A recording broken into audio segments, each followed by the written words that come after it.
नमस्कार सभी मित्रों को नीलम के चैनल में आप सभी का बहुत बहुत स्वागत है। आज हम आपको बताएंगे श्रावण मास में नाग पंचमी की पूजा क्यों की जाती है, कैसे की जाती है। तो सुनिए और उसकी कथा क्या है। नाग पंचमी, श्रावण शुक्ल पंचमी को नाग पंचमी कहते हैं। इस दिनों नागों की पूजा की जाती है।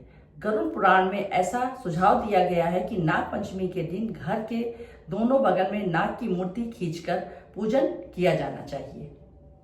नाग पंचमी को की तिथि है, ज्योतिष के अनुसार पंचमी तिथि के स्वामी नाग हैं, अर्थात शेष तथा सर्प राजों का पूजन पंचमी को होना चाहिए। सुगंधित पुष्प तथा दूध सर्पों को अधिक प्रिय है।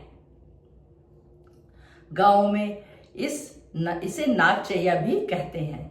इस प्रकार ग्रामीण लड़कियां किसी जलाशय में गुड़ियों का विसर्जन करती हैं। ग्रामीण बच्चे तैरती हुई उन निर्जीव गुड़ियों को डंडे से खूब पीटते हैं। तत्पश्चात बहन उन्हें रुपया का भेंट देती हैं और आशीर्वाद देती हैं। अब इसकी व्रत कथा को आप लोग सुने। प्राचीन दंत कथाओं से ज्ञात होता है कि किसी ब्राह्मण के 7 पुत्र वध में थी। श्रावण मास लगते ही 6 बहुएं तो भाई के साथ मायके चली गईं, परंतु अभागिनी 7वीं को कोई भी भाई नहीं था। कौन बुलावे आता। बेचारी ने अति दुखित होकर पृथ्वी को धारण करने वाले शेषनाग को भाई के रूप में याद किया। करुणायुक्त दीन वाणी को सुनकर शेष जी वृद्ध ब्राह्मण के रूप में आए और उसे लिवाकर चल दिए। थोड़ी दूर रास्ता तय करने पर उन्होंने अपना असली रूप धारण किया। तब फन पर बैठकर नागलोक ले गए। वहीं पर निश्चित होकर रहने लगी। पाताल लोक में जब वो निवास कर रही थी, उसी समय शेष जी की कुल परंपरा में नागों के बहुत से बच्चों ने जन्म लिया। उस नाग के बच्चे को सर्वत्र विचरण करते देख शेषनाग रानी ने उस वधू को पीतल का एक दीपक दिया तथा बताया कि इससे के प्रकाश से तुम अंधेरे में भी सब कुछ देख सकोगी। एक दिन अकस्मात उसके हाथों से दीपक नीचे टहलते हुए नाग के बच्चे पर गिर गया। परिणाम स्वरूप उसकी थोड़ी पूंछ कट गई।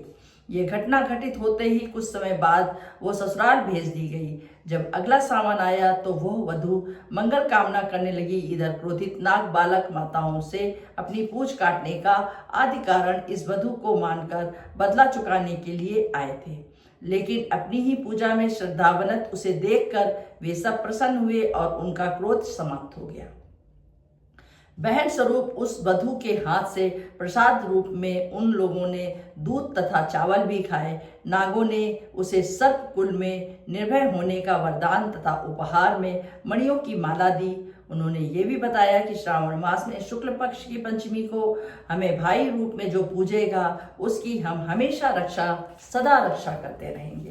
तो आप लोगों को अब पता चल गया होगा कि कैसे नाग पंचमी की पूजा की जाती है और क्यों की जाती है।